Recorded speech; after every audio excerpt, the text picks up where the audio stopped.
इस वीडियो के अंदर हम देखेंगे कि कैसे J2EE एप्लीकेशन बनाते हैं। तो इसके अंदर हम सेशन बीन बनाना सीखेंगे। तो इधर से पहले आपके पास ये डाउनलोड होनी चाहिए जावा ई एक्लिप्स वर्जन जो है जावा ई वाला। तो और फिर इसके अंदर फिर जब आपको इंस्टॉल कर लेते हैं फिर उसको रन कर लें। फिर इधर आ जाएं फाइल न्यू, फिर अदर पर क्लिक कर दें। फिर इधर आ जाएं EJB के अंदर और इसके अंदर EJB प्रोजेक्ट को सिलेक्ट कर लें, फिर नेक्स्ट कर दें। फिर यहाँ पे प्रोजेक्ट का नाम देना है, हम कुछ भी रखते हैं, मैं फर्स्ट रख लेता हूँ अभी।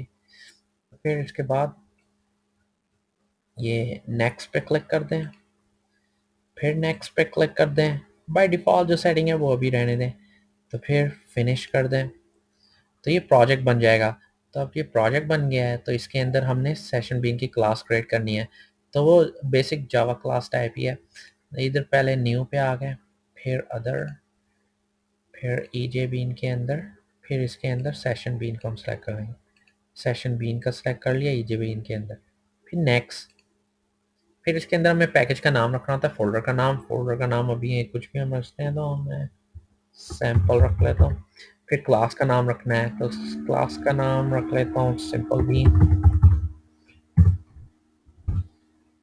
इसकी स्टेट टाइप होती है, इसमें स्टेटलेस होता है, स्टेटफुल होता है, सिंगलटन होता है। तो हम मैं अभी स्टेटलेस ही रहने देता हूँ, फिर नेक्स्ट कर देता हूँ। फिर जो भी है रहने दें, फिर डिफ़ॉल्ट सेटिंग, फिर फिनिश पे क्लिक कर दिया। तो ये क्रिएट हो जाएगी। तो ये अभी लाइब्रेरी कुछ के अंदर इंक्लूड नहीं हुई होती, तो ये जावा टू ई की। तो फिर इसके अंदर मैंने वो लिंक दिया हुआ है, वीडियो के नीचे होएगा डिस्क्रिप्शन के अंदर, वो आप डायरेक्ट डाउनलोड कर सकते हैं। फिर जो कुछ लोग वो जो है फिर डाउनलोड करके फिर इसको इंपोर्ट कर लें। तो अभी के लिए ये है। अभी इसके ऊपर राइट क्लिक करते हैं,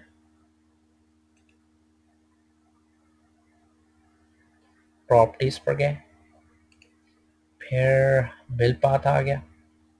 और जो इस तरह इंक्लूड नहीं करना चाहते जार फाइल, वो मेवन के अंदर भी ऐड कर सकते हैं इसकी इंफॉर्मेशन। तो फिर वो ऑटोमेटिकली आपके लिए जार डाउनलोड कर लेगा। तो अब ये बिल पैथ पे आ गए, तो मैंने ऑलरेडी डाउनलोड कर लिया है। तो इसके अंदर ये लाइब्रेरी टैब के नीचे ऐड एक्सटर्नल जार, ये मैंने की हुई है जावा API, ये 7 वर्जन है, ओपन कर दिया, ये इसमें ऐड हो गया, ओके कर दिया। फिर ये चला जाएगा, ये एरर चले गए। तो अब इसके लिए क्या करना है, जब इसको सेशन बीन बनाना है तो आगे लिखना है इम्प्लीमेंट्स, फिर उसकी ये मेथड इम्प्लीमेंट करते हैं किसके, सेशन बीन पे, हमारी क्लास। तो फिर ये सेशन बीन बनेगी। तो सेशन बीन लिखना है, इम्प्लीमेंट सेशन बीन। तो अब ये कहेगा कि ये इंपोर्ट नहीं हुआ, तो इसको इंपोर्ट कर लें, इस पर माउस रखें, नीचे आ जाएगा इंपोर्ट सेशन बीन, ये ऑप्शन मिलेगा, इंपोर्ट हो गई। तो ये अब ये जो है इसके कुछ मेथड होते हैं जो इम्प्लीमेंट करने पड़ते हैं हमें।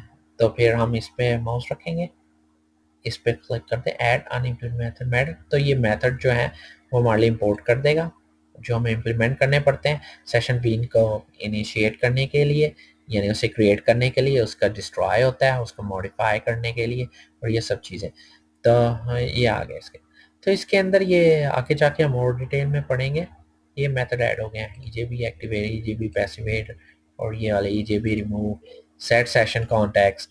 और फिर क्या कहते हैं, ये जो स्टेटलेस है, इसका मतलब ये होता है कि ये बीन जो है सेशन बीन स्टेटलेस है। इसका मतलब ये है कि ये हर क्लाइंट जो भी एक कनेक्शन करेगा उसके लिए एक ये बीन होगी सेशन बीन, और उसकी वो इंफॉर्मेशन जो क्लाइंट की होती है वो सेव नहीं होती, वो स्टेटलेस होती है।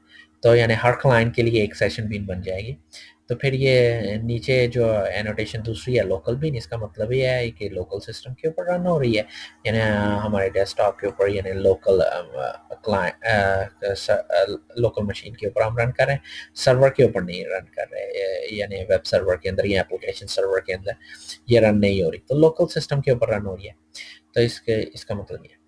तो ये हो गया सिंपल सी बेसिक यानी कि सेशन बीन आप कैसे क्रिएट करते हैं, J2E प्रोजेक्ट कैसे बनाते हैं, उसके अंदर सेशन बीन कैसे बनाते हैं, और सेशन बीन की और रिक्वायरमेंट्स क्या हैं वो भी मैं बता देता हूँ।